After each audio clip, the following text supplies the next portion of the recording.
Hello, everybody, and good morning. My name's Don Arleth, and you're watching World News, coming to you live from Warsaw. Drones continue to plague European airports, and on Tuesday evening, air traffic at the Brussels airport was brought to a standstill after a drone was spotted, according to Belgian air traffic control. Now let's go for a live update to our EU correspondent, Angela Skujins. Good morning, Angela. Can you tell us about this incident? Have flights resumed, and how is this incident affecting air travel today? Good morning, Don. So flights are still being impacted by this drone that was spotted over Zaventem Airport in Brussels North. Late Tuesday evening, flights were automatically diverted to Liège Airport. This is roughly an hour's drive east from the Belgian capital. We have seen that a 7:50 a.m. flight outbound to Chopin Airport in Warsaw was cancelled. So we're still expecting rolling updates regarding this developing news story. However, individuals have commented regarding how this has impacted their travel plans. We had a flight tonight. We should have went in vacation to Malaga, but our flight was cancelled due to the problem with the drones. We have a flight for tomorrow in the morning, but we are going to stay the night here. Since we don't want to spend the money for the taxi and the hotel for tonight. I'm totally speechless because I have never came across these type of situations. So this is something new for me. But let's just hope for the best. This is the best that I can say right now. So this drone being seen flying over that airport in Brussels is not the first. For 3 days, drones were seen flying over military bases in Belgium. We had that country's defence minister, Theo Fraken, stating that these series of drone incursions appeared to be a part of a coordinated and professional operation. It comes off the back of other countries within the European Union, such as Poland, Romania, seeing incursions of their own. We are expecting more commentary from the Belgian government today and hopefully good news for those stranded travellers. All right, Angela Skujins, our EU correspondent, thank you for the update, and we'll be checking in with you later. Overnight on Wednesday, airstrikes hit the Russian city of Oryol, damaging a thermal power plant. At the same time, explosions were reported in Vladimir, where a drone hit an energy facility in the city's suburbs. Videos of the attacks posted by residents were filmed just 1 kilometer from the city's thermal power plant. It's located near the Oryol Techmash defense production facility, which manufactures equipment for servicing and evacuating military vehicles. Oryol Regional Governor Andriy Klichkov claimed that the Ukrainian drones were targeting the region and that Russian air defense units destroyed the UAVs. Residents, however, claim it was not a drone attack, but a missile strike. Meanwhile, Vladimir Regional Governor Alexander Avdiev reported that the drones attacked an energy facility in the suburbs of Vladimir. According to Avdiev, despite the strikes, all systems are operating normally. In his latest nighttime address, Ukrainian President Vladimir Zelensky said that direct financing for his country's military units is working, and that brigades can purchase and manufacture the equipment that they need. Zelensky added that Ukraine's military command will simplify funding procedures, providing more money for crucial equipment such as drones. It's good that direct financing for brigades has worked and units can buy what they need and produce what they need. I thank all the craftsmen who work for our army. We will simplify the procedures we discussed today to make it easier to work with discounts and explosives. I have instructed the military to increase their units' funding in key areas. GPS jamming at sea is on the rise, and it's helping Russia's shadow fleet evade sanctions. According to a report by The Telegraph, the number of ships affected by GPS jamming has increased by 510% since the beginning of the year. The report also highlights that the number of ships flying false flags has doubled in the last year, surpassing the milestone of over 1,000 ships. In July and September alone, the number of ships affected by GPS jamming reached 11,600. Manipulating the signal used to track ships and change the place of a vessel's registration is a common practice used by Russian ships under international sanctions. The so-called shadow fleet carries out illegal transshipments of crude oil to ships not on the blacklist, allowing the cargo to be laundered before its arrival at destination ports.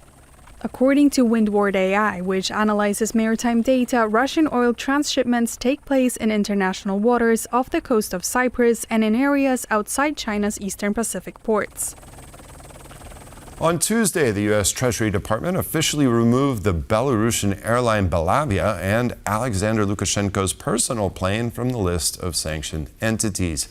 The decision is in line with an earlier agreement with Belarus on the release of political prisoners by Minsk. According to a statement on the website of the Office of Foreign Assets Control, Belarus, 3 related companies and Lukashenko's Bombardier aircraft has been removed from the sanctions list. Additionally, the U.S. Treasury Department has issued a license allowing transactions related to the use of 3 other aircraft owned by Lukashenko and the state-affiliated company Slavkali. The lifting of sanctions on Belarusian airlines is part of the U.S. agreement with Minsk, under which the regime released 52 political prisoners, including 3 Poles. It's the 75th anniversary of the European Convention on Human Rights. Despite Russia leaving the convention upon its full-scale invasion of Ukraine, the European Court of Human Rights is still holding the Kremlin accountable for its suspected war crimes committed before it left the convention. November 4th marks 75 years since the signing of the European Convention on Human Rights, a treaty that made a set of fundamental rights binding. Today, it is interpreted by the European Court of Human Rights, and its effects are palpable. The European Convention on Human Rights, for example, has abolished the death penalty. It's the region that has no death penalty thanks to the convention. In a post-World War II era, it was very essential to ensure freedom of speech and private life. This in a totalitarian regimes and communist regimes were seen as unthinkable. The treaty was established by the Council of Europe and is applicable to its 46 members. Although Russia has not been a Council of Europe member since 2022, the court continues to review applications against Moscow for actions until then. The European Court of Human Rights has ruled in a number of important interstate conflicts in Europe, especially in relation to Russia's use of force against Georgia, Russia's use of force and aggression against Ukraine. The court unanimously. Just in October, the court ordered Russia to pay Georgia 253 million euros for violations after the 2008 conflict between the two countries, when Russia restricted crossings between Georgian-controlled territory and the Russian-backed breakaway regions. But already in 2022, Russia signaled it would no longer comply with the court's decisions, raising questions about their relevance. If a person or a state is super powerful, do we say, oh, they're too powerful, we won't hold them to account, we'll let them get away with it, they can just carry on as normal? No, a court here solemnly adjudicated the evidence and reached a binding conclusion. I don't know if that conclusion will ever be delivered on in terms of compensation, but forevermore, Russia will be seen to have been judged and found wanting. But it is not just Russia that questions the relevance of the convention. The UK's Conservatives leader announced they would have the UK leave the treaty should they win the next election, arguing the convention blocks migration reforms, prompting more questions whether the current legal order is up to date. Well, the first thing I'd say to those who say this order is no longer relevant, tell me what the alternative is. Show me Plan B as the roadmap to honour human dignity. It doesn't exist. Today we are launching the process to create a tribunal. Among the Council of Europe's more recent initiatives is the push towards the establishment of the Special Tribunal for the crime of aggression against Ukraine, intended to hold Russia's senior leaders accountable for the invasion. For TVP World, I'm Sonia Gatabiszczyn. As Europe ramps up defense spending in the face of growing threat from Russia, German arms manufacturer Rheinmetall is opening new factories in Lithuania, Romania, and Bulgaria. Experts say that not only will this new investment boost military industrial output, but more importantly, the strategic location could facilitate increased Allied presence on NATO's eastern flank. German defense giant Rheinmetall looks to expand to NATO's eastern flank countries. On Tuesday, ground was broken for a new artillery shell factory in Lithuania's northern city of Baisagola. The new Lithuanian ammunition plant will be of strategic importance not only for Lithuania itself, but also for Europe and NATO. Its construction is a direct response of the turning point in history. We call it Zeitenwende. This newest venture comes just a day after an announcement of plans to build a gunpowder factory in Romania, which the shell's producer said is poised to make the country an integral part of the European defense ecosystem. And Rheinmetall has gone on a substantial investment spree on NATO's eastern flank, from investment in Lithuania and Bulgaria to plans to manufacture 300,000 module propellant chargers through to Poland and Latvia, where Rheinmetall has signed memorandums of understanding for increasing cooperation with domestic manufacturers. This comes just as NATO and the EU are seeking to significantly expand the continent's defense industry outputs. We can build on our experience in ramping up the production of shells. And we can learn from Ukraine's innovative industrial mobilization. And as experts note, this is not just a question of meeting demand. It's meeting the most pressing needs identified by the European Union when it comes to the bloc's defense roadmap. There's a bottleneck in European powder systems and propellant systems, so that's one of the things that they're going to be focusing on. Additionally, as economists suggest, spending more on defense will allow Europe to free up more for further investments. It's going to be doubling the GDP growth rate because of the additional expenditures that we're going to 5%. Of defense expenditures, so more than 5% of growth rate.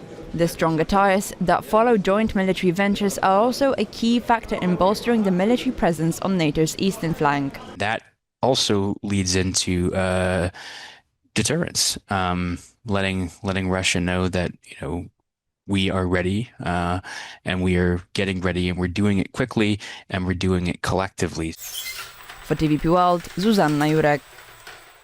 Now to elections in the United States. Could this be a litmus test for next year's midterm elections? Well, Democrats certainly hope so. Tuesday's local elections in the United States brought 4 big wins for the Democratic Party, while Republicans took a beating.